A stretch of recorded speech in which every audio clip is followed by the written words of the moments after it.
Welcome to another edition of Literature Expose with Omonigo and Stella. Today, I will be analyzing the stanza by stanza of Wilfrid Wilson Gibson's The Stone.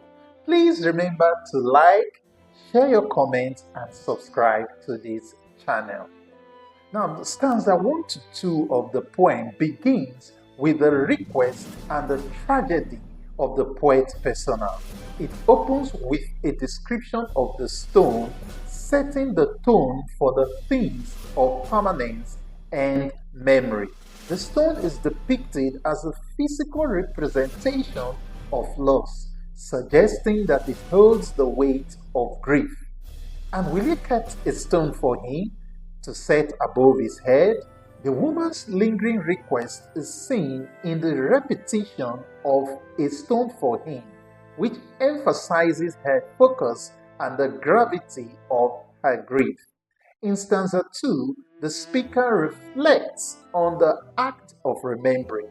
The stone serves as a focal point for memories, indicating how the past can be both vivid and painful.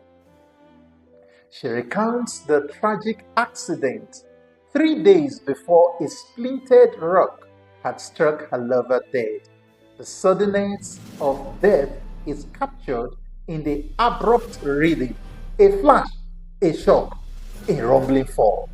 Stanza 3 to 4, the narrator arrives to break the news, only to find someone else already had struck the girl's heart, dead in her, had struck life, lifeless at a word. This metaphorical death of the woman's spirit is powerful. She is described as a woman turned to stone. This image sets the emotional tone. She becomes as lifeless and cold as the stone she later requests. In stanza 5 to 6, the depth of her grief is expressed. 3 days, 3 nights, she did not stir. Her grief is paralyzing. The repetition of time emphasizes her detachment from reality. Her tearless, staring eyes suggest a trauma so deep that goes beyond expression. In this stanza, there may be a moment of acceptance or resignation regarding the loss. The stone symbolizes not just grief, but also a recognition of mortality, which could have changed the perception of the world around her. The emotional language in these lines, 3 days, 3 nights, were one to her who never closed her eyes from sunset to sunrise. This conveys solitude and can deepen the reader's understanding of the speaker's eternal struggle. In stanzas 7 to 9, she visits the narrator and asks again, "And will you cut a stone for him?" She sits silently, watching him work. Her presence is unnerving. Those eyes that plucked the heart from me and cuddled the warm blood in me. Her grief becomes a physical force affecting the narrator deeply. These stanzas may be said to bring in natural imagery, contrasting the permanence of the stone with the fleeting nature of life. This juxtaposition highlights the enduring impact of loss. Furthermore, here the poem might return to personal memories, emphasizing how they are intertwined with the stone. The emotional weight of these memories is palpable. Stanzas 10 to 12, night after night by candlelight, I kept her lover's name. The act of carving becomes symbolic.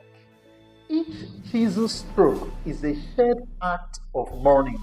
The two of us were chiseling together, I and death. This chilling line shows how death lingers in the room, not just in memory, but in presence. The final stanza acts as a release, catharsis, which is a literary device in literature.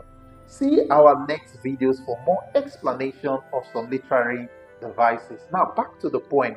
As I said earlier, this last stanza acts as a release for the narrator.